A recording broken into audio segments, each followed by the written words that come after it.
Hi, ಎಲ್ಲರಿಗೂ ನಮಸ್ತೆ. Welcome to Geeta Ninganagouda YouTube channel. ಇವತ್ತಿನ ಒಂದು ಶುಭೋದಯ ಇದೆ ನೋಡಿ, ಅದಕ್ಕೆ ಮತ್ತೆ ನಿಮ್ಮನ್ನು ಭೇಟಿ ಆಗ್ತಾ ಇದ್ದೀನಿ. ಇವತ್ತಿನ ಒಂದು ಶುಭೋದಯ ಇದೆ ನೋಡಿ, ಹಣ ಅಂತಕ್ಕಂಥದ್ದು. ಹಾಗಾದರೆ ನೋಡಿರಿ, ಮೋಸ್ಟ್ ಪವರ್ಫುಲ್ ವರ್ಡ್ ಇದು ಈ ಜಗತ್ತಿನಲ್ಲೇ ಇರ್ತಕ್ಕಂಥದ್ದು. ಯಾಕಂತ ಹೇಳಿದ್ರೆ ದುಡ್ಡೇ ದೊಡ್ಡಪ್ಪ, ವಿದ್ಯೆ ಅದರಪ್ಪ ಅಂತ ಹೇಳ್ತೇವೆ. ಬಟ್ ಏನಾಗೈತೆ ಅಂತ ಹೇಳಿದ್ರೆ, ನಾವೆಷ್ಟೇ ವಿದ್ಯೆಯನ್ನು ಪಡೆದ್ರೂ ಸಹಿತ ಆ ವಿದ್ಯೆಯನ್ನು ಮೀರಿ ನಿಲ್ತಕ್ಕಂತಹ ಗುಣ ಎದಕ್ಕೈತೆ ಅಂತಂದ್ರೆ ಹಣಕ್ಕೈತಿ. ಅದನ್ನೆಲ್ಲರೂ ನೀವು ಎಕ್ಸ್ಪೀರಿಯೆನ್ಸ್ ಮಾಡಿರ್ತೀರಿ, ನಾನು ಸಹಿತ ಇವನ್ ಎಕ್ಸ್ಪೀರಿಯೆನ್ಸ್ ಮಾಡೇ ಬಂದಿರ್ತಕ್ಕಂಥದ್ದು. ಸೊ ಅದಕ್ಕಾಗಿ ಇವತ್ತಿನ ಒಂದು ಟಾಪಿಕ್ ಏನು ಅಂತ ಹೇಳಿದ್ರೆ ಹಣ ಅಂತಕ್ಕಂಥದ್ದು. So money is most powerful than everything ಅಂತ ಹೇಳ್ತೇವೆ. ಯಾಕಂತ ಹೇಳಿದ್ರೆ ನೋಡಿರಿ, ಜೇಬಲ್ಲಿ ದುಡ್ಡು ಇರಬೇಕು ಅಂದರೆ ಏನಾಗ್ತೈತಿ ಅಂದರೆ ನಾವು ಹೊಚ್ಚಲ ಬಿಟ್ಟು ಹೊರಗೆ ಹೋಗಲಿಕ್ಕೆ ಧೈರ್ಯ ಬರ್ತೈತಿ. ಜೇಬಲ್ಲಿ ದುಡ್ಡು ಇರಲಿಲ್ಲ ಅಂತ ಹೇಳಿದ್ರೆ ಏನು ಮಾಡ್ತೇವೆ, ಮನೆಯಲ್ಲಿ ಇರ್ತಕ್ಕಂಥ ಕಾಟ್ ಮೇಲೆ ಮಲಗಿಬಿಡ್ತೇವೆ. ಇದೆಲ್ಲರ ಒಂದು ಸಿಚುವೇಶನ್ನು ನನಗೆ ಅರ್ಥ ಆಗ್ತೈತಿ. ಎಲ್ಲರ ಒಂದು ಪರಿಸ್ಥಿತಿನೂ ಸಹಿತ ಇದನ್ನು ಅನುಭವಿಸಿ ಮೀರಿ ಮೇಲೆ ಬಂದಿರ್ತಕ್ಕಂಥದ್ದು. ಯಾಕಂತ ಹೇಳ್ತೀರಿ ಅಂತಂದ್ರೆ, ಇಲ್ಲಿ ನಾವು ಇವತ್ತಿನ ಕಾಲದೊಳಗೆ ಏನು ಮಾಡ್ತಾಯಿದ್ದೀವಿ ಅಂತಂದ್ರೆ, ಎಲ್ಲವನ್ನ ದುಡ್ಡನ್ನು ಕೊಟ್ಟು ಪರ್ಚೇಸ್ ಮಾಡ್ತಕ್ಕಂಥ ಕಾಲ ಇದು. ಸೊ ಅದಕ್ಕಾಗಿ ದುಡ್ಡು ಅಂತಕ್ಕಂಥದ್ದು ಎಷ್ಟು ಇಂಪಾರ್ಟೆಂಟ್ ಆಗೈತೆ ಅಂತ ಹೇಳಿದ್ರೆ, ಇಲ್ಲಿ ದುಡ್ಡಿಗಾಗಿ ನಾವು ಜೀವನವನ್ನೇ ಕಳ್ಕೊಬೇಕಾಗ್ತೈತಿ. ಹಾಗಾದರೆ ಆ ದುಡ್ಡನ್ನು ಯಾವ ರೀತಿ ನಾವು ವ್ಯಯಿಸಬೇಕು ಅಂದರೆ, ಅದನ್ನು ಖರ್ಚು ಮಾಡಬೇಕು ಅಂತಕ್ಕಂಥ ಮನೋಭಾವ, ಆ ಜ್ಞಾನ ನಮ್ಮಲ್ಲಿ ಇತ್ತು ಅಂತ ಹೇಳಿದ್ರೆ, ಅಂಥ ಒಂದು ದುಡ್ಡಿಗೆ ನಾವು ಬೆಲೆ ಕೊಡಲಿಕ್ಕೆ ಸಾಧ್ಯ ಆಗೋದಿಲ್ಲ. ಯಾಕಂತ ಹೇಳಿದ್ರೆ ನೋಡಿರಿ, ಎಷ್ಟು ಬೇಕೋ ಅಷ್ಟನ್ನು ನಾವು ಖರ್ಚು ಮಾಡಿಕೊಂಡು ಉಳಿದಿರ್ತಕ್ಕಂಥ ದುಡ್ಡನ್ನು ನಾವು ಸೇವಿಂಗ್ಸ್ ಆಗಿ ಇಟ್ಕೊಂಡಾಗ ಏನಾಗ್ತದೆ ಅಂತಂದ್ರೆ, ಈ ದುಡ್ಡಿನ ಒಂದು ಅಭಾವ ಅಂತಕ್ಕಂಥದ್ದು ನಮ್ಮ ಜೀವನದಲ್ಲಿ ಕಂಡುಬರುವುದಿಲ್ಲ.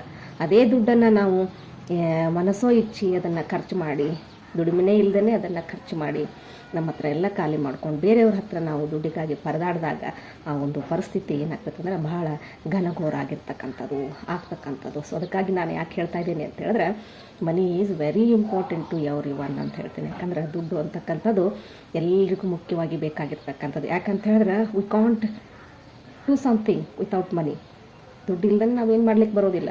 ದುಡ್ಡಿದ್ರೇ ಎಲ್ಲ ಕೆಲಸ ಕಾರ್ಯಗಳನ್ನು ಮಾಡ್ಬೋದು. ಯಾಕಂತ ಹೇಳಿದ್ರೆ ನೋಡ್ರಿ, ಪ್ರತಿಯೊಂದು ಒಂದು ಸಣ್ಣ ಸೂಜಿಯಿಂದ ಹಿಡಿದು ಒಂದು ದೊಡ್ಡ ಎಸ್ಟೇಟನ್ನು ನಾವು ಪರ್ಚೇಸ್ ಮಾಡಬೇಕಾದ್ರೂ ಸಹಿತ ನಮಗೇನು ಬೇಕು, ದುಡ್ಡು ಬೇಕಾಗ್ತೈತಿ. ಸೊ ಅಂಥ ಒಂದು ಸಂದರ್ಭದಲ್ಲಿ ದುಡ್ಡೇ ಇಲ್ಲದೆ ನಾವು ಏನಾದರೂ ಮಾಡ್ಲಿಕ್ಕೆ ಹೋಗ್ತೇವೆ ಅಂತ ಹೇಳಿದ್ರೆ ಅದು ಇಂಪಾಸಿಬಲ್ ಅಂತ ತಿಳ್ಕೊಬೇಕು. ಹಾಗಾದ್ರೆ ಪಾಸಿಬಲ್ ಐತಿ ಯಾವಾಗ ಹೇಳ್ರಿ, ನಾವು ಚೆನ್ನಾಗಿ ಕೆಲಸ ಮಾಡಬೇಕು, ನಮ್ಮನ್ನು ನಾವು ಏನು ಮಾಡಬೇಕು, ಇಲ್ಲಿ ತೊಡಗಿಸ್ಕೊಳ್ಬೇಕು ನಮ್ಮ ಕೆಲಸದಲ್ಲಿ, ನಮ್ಮನ್ನು ನಾವು ಪೂರ್ತಿ ಪ್ರಮಾಣದಲ್ಲಿ ಏನು ಮಾಡಬೇಕು, ಸಮರ್ಪಣೆ ಮಾಡ್ಕೋಬೇಕು ಕೆಲಸದಲ್ಲಿ. ನಮ್ಮಿಂದ ನಾವು ಅರ್ನ್ ಮಾಡ್ಕೋಬೇಕು, ನಮ್ಮನ್ನೇ ಸಮರ್ಪಣೆ ಮಾಡ್ಕೋಬೇಕು. ನಾವೇ ಒಂದು ಆಸ್ತಿ, ನಮ್ಮನ್ನು ಏನು ಮಾಡ್ಕೋಬೇಕು, ನಾವು ಬಳಸ್ಕೊಳ್ಬೇಕು, ನಮ್ಮ ವ್ಯಕ್ತಿತ್ವವನ್ನು ಬಳಸ್ಕೊಂಡು ಇಲ್ಲಿ ಹಣವನ್ನು ಸಂಗ್ರಹ ಮಾಡಿದಾಗ, ಹಣವನ್ನು ಬಳಸ್ಕೊಂಡಾಗ, ಉಳಿಸ್ಕೊಂಡಾಗ ಏನಾಗ್ತೈತಿ ಅಂತ ಹೇಳಿದ್ರೆ ನಾವು ಏನು ಬೇಕಾದ ಮಾಡಲಿಕ್ಕೆ ಸಾಧ್ಯ ಆಗ್ತೈತಿ.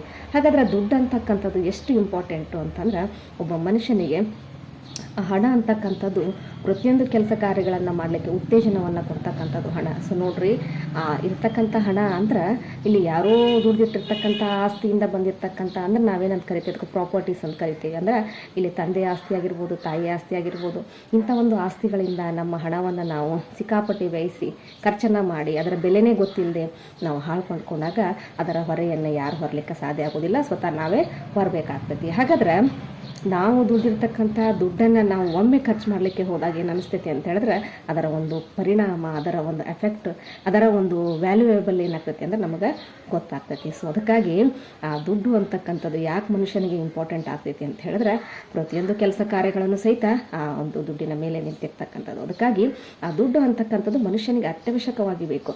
ಅದಕ್ಕಾಗಿ ಆ ದುಡ್ಡನ್ನು ನಾವೇನು ಮಾಡಬೇಕು ಅಂದರೆ ಸರಿಯಾದ ಪ್ರಮಾಣದಲ್ಲಿ ಇಲ್ಲಿ ನಾವು ಅದನ್ನು ವ್ಯಯಿಸಬೇಕಾಗ್ತೈತಿ. ನೋಡ್ರಿ, ಪ್ರತಿಯೊಬ್ಬರು ಹೇಳ್ತಿರ್ತಾರೆ, ಆತ ಜಿಪುಣಿದಾನ, ಇವನು ಈ ಥರ ವರ್ಕ್ ಮಾಡ್ತಾನೆ, ಇದು ಮಾಡೋಂಗಿಲ್ಲ, ಹಣವನ್ನು ಖರ್ಚು ಮಾಡೋದಿಲ್ಲ, ಪೋಲ್ ಮಾಡೋದಿಲ್ಲ ಅಂತ ಹೇಳ್ತೀನಿ.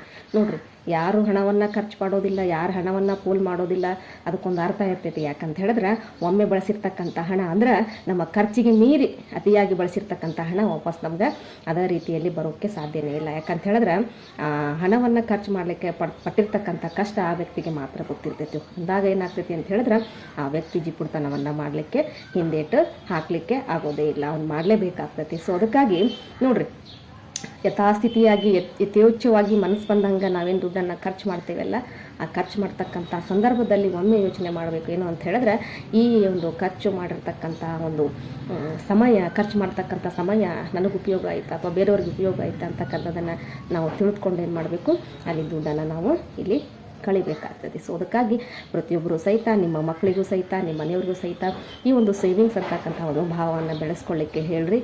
ಹಣವನ್ನು ಶೇಖರಿಸಿಡ್ಲಿಕ್ಕೆ ಹೇಳ್ರಿ, ಹಣವನ್ನು ಉಳಿತಾಯ ಮಾಡಲಿಕ್ಕೆ ಹೇಳ್ರಿ. ಯಾಕಂದ್ರೆ money is very important than others ಅಂತ ಕರಿತೀವಿ. ನೋಡ್ರಿ, ಚೆನ್ನಾಗಿ ನಮ್ಮ ಮನಸ್ಸಿಗೆ ಸಂತೃಪ್ತಿ ಬೇಕು, ಮನಸ್ಸಿಗೆ ನೆಮ್ಮದಿ ಬೇಕು, ಮನಸ್ಸಿಗೆ ಉಲ್ಲಾಸ ಬೇಕು, ನಾನು ಖುಷಿಯಾಗಿರಬೇಕು ಮೊದಲು ಅಂತ ಹೇಳಿದ್ರೆ ನನ್ನ ಹತ್ರ ಹಣ ಇರಬೇಕು, ನನ್ನ ಹತ್ರ ಸಂಪತ್ತು ಇರಬೇಕು. ಅಂದಾಗ ಮಾತ್ರ ನಾವು ಖುಷಿ ಆಗಲಿಕ್ಕೆ ಸಾಧ್ಯ ಆಗ್ತೈತಿ, ಬೇರೆಯವ್ರನ್ನ ಖುಷಿ ಇಡಲಿಕ್ಕೆ ಸಾಧ್ಯ ಆಗ್ತೈತಿ. ನಿಜವಾಗಿರ್ತಕ್ಕಂಥ ಮಾತು ನೋಡ್ರಿ. ಪ್ರತಿಯೊಬ್ಬರ ಜೀವನದಲ್ಲಿ ಸಹಿತ ಇದನ್ನು ಅನುಭವಿಸ್ತಾನೇ ಇರ್ತೀರಿ. ಸ್ಟಿಲ್ ನಾನು ಅನುಭವಿಸ್ತಾನೇ ಇದ್ದೇನೆ. ಯಾಕಂತ ಹೇಳಿದ್ರೆ ಮನಿ ಅಂತಕ್ಕಂಥದ್ದು ಇಟ್ ಡಸ್ ಎವ್ರಿಥಿಂಗ್. ಇದೆಲ್ಲವನ್ನ ಮಾಡ್ತೈತಿ ನೋಡ್ರಿ. ವಿತೌಟ್ ಯು ಕಾಂಟ್, ನೀವೇನಾಗಂಗಿಲ್ಲ ಅಂತ ಹೇಳಿದ್ರೆ ಮನಿ ಇಲ್ಲದೆ ಏನು ಮಾಡಲಿಕ್ಕೂ ಚಾನ್ಸಸ್ ಇಲ್ಲೇ ಇಲ್ಲ. ಇದು 100% ಕಮೆಂಟ್ಸಲ್ಲಿ ಹೇಳ್ರಿ, ನಾನು ದುಡ್ಡಿಲ್ಲದೆ ಏನಾದರೂ ಮಾಡ್ತೀನಿ ಅಂತ ಹೇಳಿದ್ರೆ ಅದು ನಿಮ್ಮ ಧೈರ್ಯ ಅಂತ ಹೇಳ್ತೀನಿ. ಸೊ ಅದಕ್ಕಾಗಿ ನಿಮ್ಮ ಒಂದು ಶಕ್ತಿಯನ್ನು ಉಪಯೋಗಿಸ್ಕೊಳ್ರಿ, ನಿಮ್ಮ ಒಂದು ಸಂಪತ್ತನ್ನು ನೀವು ಅರ್ನ್ ಮಾಡಿರಿ, ನಿಮ್ಮ ಸಂಪತ್ತನ್ನು ಯಥೇಚ್ಛವಾಗಿ ನೀವು ಬಳಸ್ಕೊಳ್ರಿ. ಹಾಗೆ ಸುಮ್ಮನೆ ದುಡ್ಡನ್ನು ಪೋಲ್ ಮಾಡಬೇಡ್ರಿ, ಆ ದುಡ್ಡಿನ ಮಹತ್ವವನ್ನು ಎಲ್ಲರಿಗೂ ತಿಳಿಸ್ರಿ ಅಂತ ಹೇಳ್ತಾ ಮತ್ತೊಂದು ಶುಭೋದಯದ ನುಡಿಯೊಂದಿಗೆ ಮತ್ತೆ ನಿಮ್ಮನ್ನು ಭೇಟಿ ಆಗ್ತೀನಿ. ಅಲ್ಲಿವರೆಗೂ ನಮಸ್ತೆ.